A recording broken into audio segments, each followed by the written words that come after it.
Talk Money. Hello and welcome to another brand new edition of Let's Talk Money. I'm your host, Surabhi Upadhyay. Now, experts say that the starting point in financial planning and creating wealth is setting your financial goals.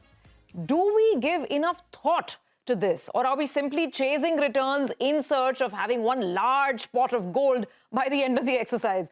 How do you fix your goals with life being ever-evolving and very dynamic in today's fast-paced age? So goal setting and flexible planning to meet changing life needs, that is what we're discussing on the show today. And I have with me Gurmeet Chadha of Complete Circle Investments, as well as Sandeep Sharma of SBI Wealth Management to take up this very interesting issue. Gentlemen, thank you so much. It's great to have you on. Sandeep, thank you so much for coming to the studios. And Gurmeet, hi. I know you're there in New Delhi, so, greetings from Mumbai. I must ask like a blasphemous question at the start. Sometimes I wonder, and I've had conversations with a lot of my younger colleagues and peers around, right?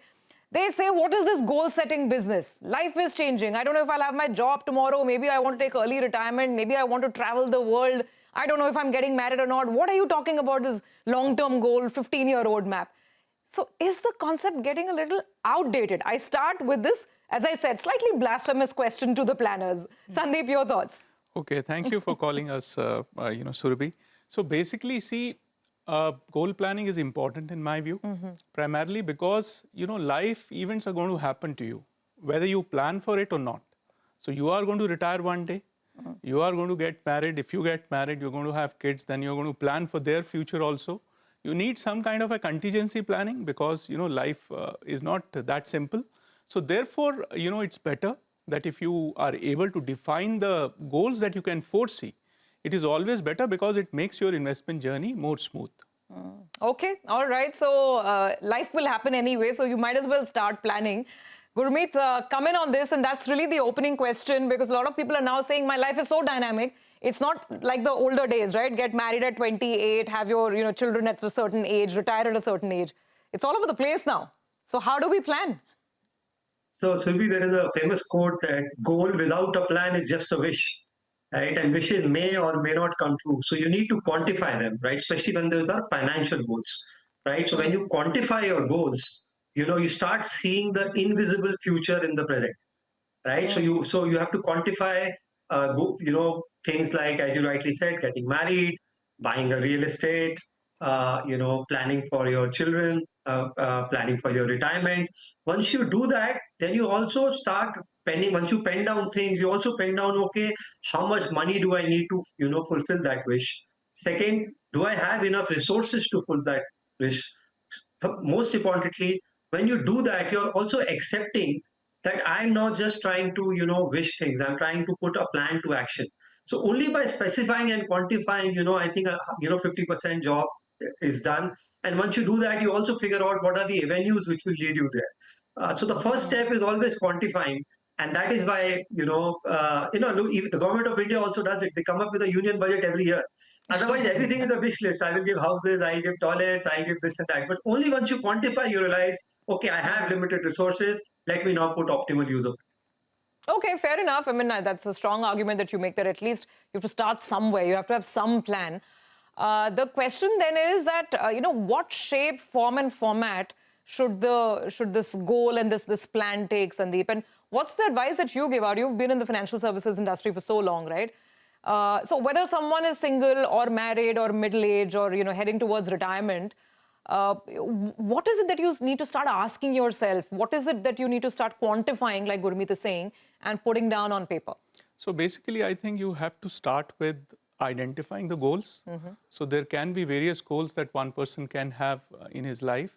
So once you are aware that what are the goals and what are the timelines, then you start creating some kind of an asset allocation for that person. What I have also realized is that, if you attach an investment to a particular goal, then probably your journey becomes very, very easy. Okay. Because, we have a monkey mind, we have our own biases, each one of us. And what it leads is whenever there is a drawdown in the market, probably you're compelled to take a decision which is not good for your financial health. So if you have a plan, if you have a timeline, and then you are doing your investments, then this journey is very smooth. Okay, fair enough. Gurmeet, one more point here that I think I see a lot of people debating around me, and that is whether I should really have so many different buckets: vacation, car, house, home renovation, buying the next iPhone. It could be anything. Whether you need to keep bifurcating in smaller sort of buckets, or whether it's just better to be systematic and disciplined and look at creating, like I said, one large pot of wealth from which you can keep allocating. So, I mean, two different approaches. What do you think is the right one? Yeah, so there's no one size which fits all, but there's some broad rules or broad framework you can follow. I follow a framework for myself, which is 12-month, three buckets, right? And so 12-month, I mean, 12 first for me is an emergency bucket because, as Sandeep said, life is uncertain. So I need to have an emergency bucket in place, which is money may I need if I tomorrow lose my job or undergo losses in my business, or there is a let's say serious family illness. So anything which is unforeseen, I need to have 12 months of expenses in a bucket. We call it an emergency bucket. And then you have three types of buckets. One is the short-term bucket. Now, this is a bucket which is yours, any short-term goal. Let's say you want to buy a car, you want to take up a nice vacation a year, a couple of years from now. This bucket has to be more risk averse because the goal is pretty near, and over 1 or 2 years the markets could be very fluctuating. So you want a bit of a surety of returns. So this bucket should go into fixed income. It could be bonds, fixed deposits, arbitrage. Second is a medium term bucket. Now, medium term bucket could be something which is 3 to 5 years from now, where you can have some kind of a site, but not a very long horizon. It could be, let's say, a house you always wanted to buy. It could be a startup dream you have. Let's say you want to start something on your own and you have, let's say, plan for 3 to 5 years. This bucket could be a combination of equity, bonds, gold, something which delivers better than fixed deposit. So you can call this as a hybrid bucket also. And the last bucket, as you were mentioning, is your long-term bucket, which is where you need to beat inflation seriously, where you need to really deliver, double-digit returns so that you can build your retirement coffers, you can build a huge wealth for you as well as generational wealth for your family, which predominantly should go into equity. And if you have some insights on real estate, maybe that as well, but that should predominantly go into equity. So we say 12 months, which is emergency funds, and three buckets, which are short, medium term, and long term. Okay, so first set your sort of emergency corpus and then have your three buckets of short, medium, and long-term goals. Got that. Sandeep, come in on this. Is that the approach that you'll also follow? And typically, when it's like I said, now buying an iPhone could be a short-term goal because you want it obviously as of yesterday or you want it in the next 6 months. But the trouble, I guess, there is, like Gurmeet said, that in an ideal world, because it's short-term, maybe that money is going to be parked in short-term assets. But they might not give you the return. Now, if I say 6 months I'm putting my money in, let's say, a fixed income fund, I doubt I'll generate the 1 lakh rupees that I need to buy the iPhone. So how do we deal with this mismatch? So this mismatch is always going to remain. The only solution for this is that you need to have money in your pocket when you're going out to buy. But that's an ideal situation. But, let me just, try to tell you that, of course, if somebody is having a goal which is only, say, 1 year away, then definitely in today's market, I think I will only suggest an arbitrage fund. Now, where you can only get about 6.5%, not more than that. So therefore, there is no easy answer for this. The only thing that I can suggest is that if you plan well, even if you are want to buy a mobile phone, then maybe if you're buying an Apple, then you can plan it out, maybe 18 months, 2 years in advance that maybe, I'll have to, because that's the only way. There are no shortcuts. You can't really create disproportionate money. And as Gurmeet mentioned, you cannot take that equity risk at all. Not even a hybrid fund probably you can invest in. If any Gen Zs are listening to our conversation, I hope they heard you, right? So if you're thinking of an iPhone, think of it at least 15 months to 2 years in advance and start investing and sort of saving up for it as well. Which brings me to another question, gentlemen, and I want to sort of take up an example as well. And I think this is something that people grapple with. When you're talking about some of the short to medium term needs, like let's take the example of buying a car, right, Gurmeet? The option is, or a home renovation. Let's say you need about, 5, 7, 8 lakhs for home renovation. The option is taking personal loans or car loans or some of these, home improvement loans versus having planned for it and having sort of invested for it. Now, what should one look at, and how do you toss the coin between taking that loan at 8, 9, 10%, and the other approach being, of course, investing and being very prudent? So how would you look at meeting both ends? Gurmeet? Yeah, so we use a term. I'm a banker. Asset liability mismatch. This is favorite word RBI governor is using these days. What led to the NBFC crisis? They were borrowing short and lending long, right? They were borrowing money at DHFL and IFLs of the world. ILFS. I mean, sorry, was borrowing for 6 months, 1 year, and doing mortgages which were 10, 20 years. So it's that's what if you can't invest in equity for 1 year goal, 1.5 year goal, because at the time of drawdown, market could well be down 20, 30, 40%. So never do asset liability mismatch. That's why asset is very important to bucket it. And that's why time plays a very important role, and your risk awareness plays a very important role. So for short-term goals, number one rule is avoid impulsive purchases. I suddenly like a smartphone, I like a swanky SUV car, let me take a loan and buy it, right? I think that's the number one mistake you do, because you're buying a depreciating asset. Let's say you buy today a car, which is, let's say, an SUV of 25 lakhs, and you pick up a 20 lakh loan. You finance it 70%. The car after 5 years would be half of the value. And the amount you would have paid would be doubled. So you ended up basically eroding 75, 80%, of the asset by leverage. So some bit of leverage is fine. There can always be some short, you can leverage 10, 20% as long as interest rates are reasonable, and, you might are a small part of it. So for short-term goals, plan for it. Do not take extra risk. Avoid excessive leverage. I'm not saying just save everything for retirement, because a lot of people say, what's the fun in hiking? And when I'm 50 years of age, right? Or what's the fun on going on vacation when I'm too old?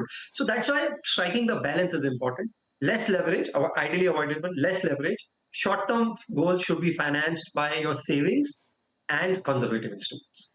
I think an important takeaway is that a short-term goal doesn't mean that it's so short-term that you can achieve it in three weeks or 3 months. Yeah. Short-term means that the time to achieve that goal is coming nearer. So even if it is that vacation or that iPhone, it doesn't mean that magically you put money in equity market in 3 months you can get that iPhone. I think that you really drive home that point. That's really important. So let's come to asset allocation, and we'll just put up a chart which kind of gives a general sense of returns that different asset classes have thrown. Now, this is, of course, historical data, just for reference. I mean, future returns are obviously not guaranteed by the past performance.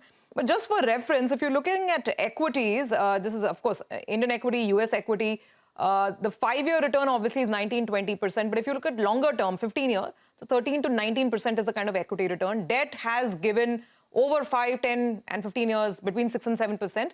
And gold is hovering between 15% to 10%. I mean, that's the kind of range that gold has delivered in the last sort of few decades. So that's just a reference point. Now, gentlemen, let's come to the task of marrying, like you said, that, okay, we fix the goals, house in 5 years or car in 3 years, retirement in 20 years. We fix the goals. Now, how to marry that with the right asset class that we are investing in? Sandeep, your advice. So in terms of, your long-term goals, definitely you have to overexpose yourself to equity. Again, this is very different for different individuals. It depends upon where you are in terms of your life cycle, what kind of a savings you have already, created for yourself. So that becomes a very important point for you to start with.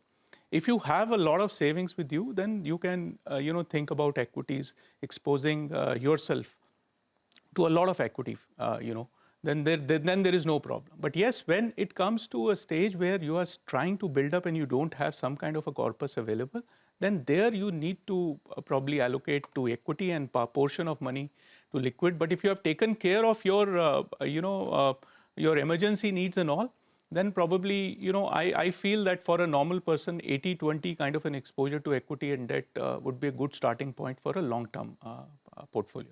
Okay. Gurmeet, your thoughts on this, the right asset allocation blend, and just if you could give some examples as well. I mean, like we said, if it's a vacation versus if it's a longer term goal like retirement planning, then. Sure. Right. So, as Sandeep said, it's important to quantify first. Typically, let's say you first start with a figure. We say about 25 times your annual expense should be your retirement goal. Typically I'm saying, for example, let's say my annual expense is, let's say today, 12 lakhs, which is, let's say 1 lakh a month. Okay, so my retirement corpus has to be at least 3 to 4 crores, right? Which is 25 times of 12 lakhs. Now, 3-4 crores today, let's say 20 years down the line, probably be 15 crores, right? So once you do that as a figure, since I'll be talking of retirement first, because that's the most long term you have, and I'm assuming you are, let's say, either have started your career or somewhere in the mid cycle. So then you work on calculation that how much do I need to put for 20, 25 years to get. So that's your long term thing. For medium term goals like a house or something, you will have a multi asset allocation. The advantage of Surabhi doing this is you figure out that okay, this asset class works here. You also get away from speculative thing. You stop predicting markets. So once you do asset allocation, you are accepting that future is uncertain, and I need different asset classes which will do well across different periods of time. We are so consumed by best returns that we forget that this is to optimize, not to make the best returns. And optimize means also managing risk, managing your cash flows, managing drawdowns, right? So midterm goals can be a combination of equity, gold, bonds, and short-term goals I already mentioned that has to be more conservative. So it's like your lunch thali. Your equity is your protein, gold is your fiber, carbs, which is your basic roti, is your debt. Okay, that's well explained.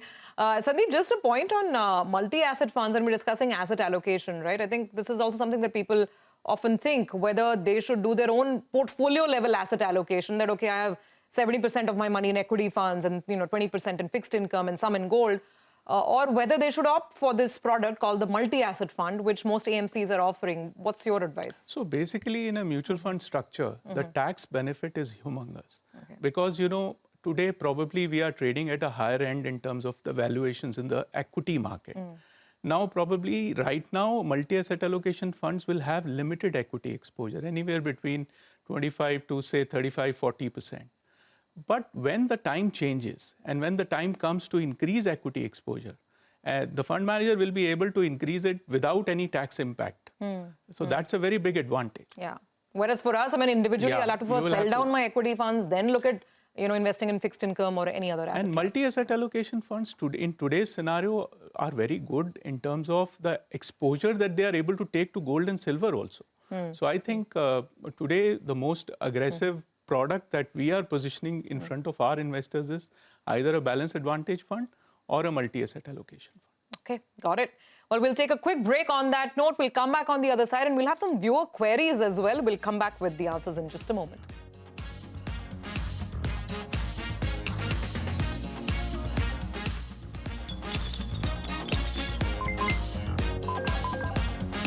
Let's talk money. Welcome back. You're with us on Let's Talk Money. And this week we're discussing the importance of fixing goals and then setting a plan and doing the appropriate asset allocation, why that's quite important.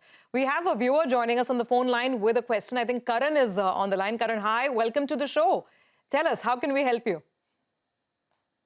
I'm planning to pursue my master's in US after a year, and the tuition fee is around 40 lakhs. Currently, I'm able to save pretty much 20,000 rupees a month. How can I plan my finances for my master's? Okay, Karan, I don't know if there's an immediate answer in terms of investments because your goal is just 1 year away. So I'm not sure. Sandeep, what do you say? Well, what's the recourse? It has to be an education loan, yeah, right? Yeah, it has to be an education loan. Okay. Gurmeet, any advice to Karan? How should he go about it? And I guess in 1 year, I mean, I don't know if there's any way of creating any kind of a corpus. No, so I think the welcome part is that he's willing to save whatever little amount on a month, but 20,000 a month is too less to meet the expenses of US masters. So while he can start whatever little he can save, will only everything adds up. Each drop makes an ocean. But as Sandeep said, think of an education loan from a reputed bank. Education loans also qualifies under Section 80E in the old taxation regime, where you are allowed to get interest reduction also under Section 80E. And the good part about education loan is that the EMI only starts once the study gets over, right? So that is one. Second, it also doesn't put burden on your family, per se. I'm sure you would have had some savings too because you're going for US Masters. So I'm sure there will be some savings to draw upon. But eventually it makes you, you can call it Atmanirbhar in terms of you taking care of the responsibility, of your career. And also, I think gets focused back. They say the best way to love your job is to take a loan. Then you don't have much options of moving around too much, right? Correct. Point taken. So, gentlemen, let's boil this down to final advice. So, once again, a recap for all our viewers on why goal setting is important, no matter how fluid or flexible you want your life to be. Gurmeet? As I said, don't always go for the best returns, go for optimal returns. Once you do asset allocation, you embrace that, investing like life is uncertain. Also, different assets do well across different periods of time, right? So in a crisis, like let's say Lehman crisis in 2008, equities corrected more than 60%. In COVID period, equities corrected more than 40%. In fact, equities correct 10% almost every year, right? In those periods, safer havens like gold, bonds tend to do better. So it's also important to have negative correlation. Even within equity, you have negative correlation. For example, in US, you had all the large caps doing well. India, actually, it was the other way, the small mid caps were doing well. So it's important to have low negative, negative correlation. It's important to have diversification. And for that, once you bucket your investments, you arrive at an asset allocation, and that determines 90% of your returns. Okay. All right, Sandeep, your final advice and points to remember on this. So basically, identification of the goal is a very first step that you have to start with. And then you have to stick to your asset allocation. You have to do review with your advisor. And, the best advice is that people underestimate the help that an advisor can give to an individual. Because everything you cannot, think through on your own. So have a good advisor by your side and stick to your asset allocation. Okay, fair enough. Gentlemen, thank you very much. I think it's important to keep these basic hygiene rules in mind as we go about looking at our portfolios and the wealth creation journey. Thanks very much, Gurmeet, for also joining in. And with that, it's a wrap on this edition of Let's Talk Money. Thanks for joining in. Keep sending us your feedback, comments, and queries. We'll see you again next week.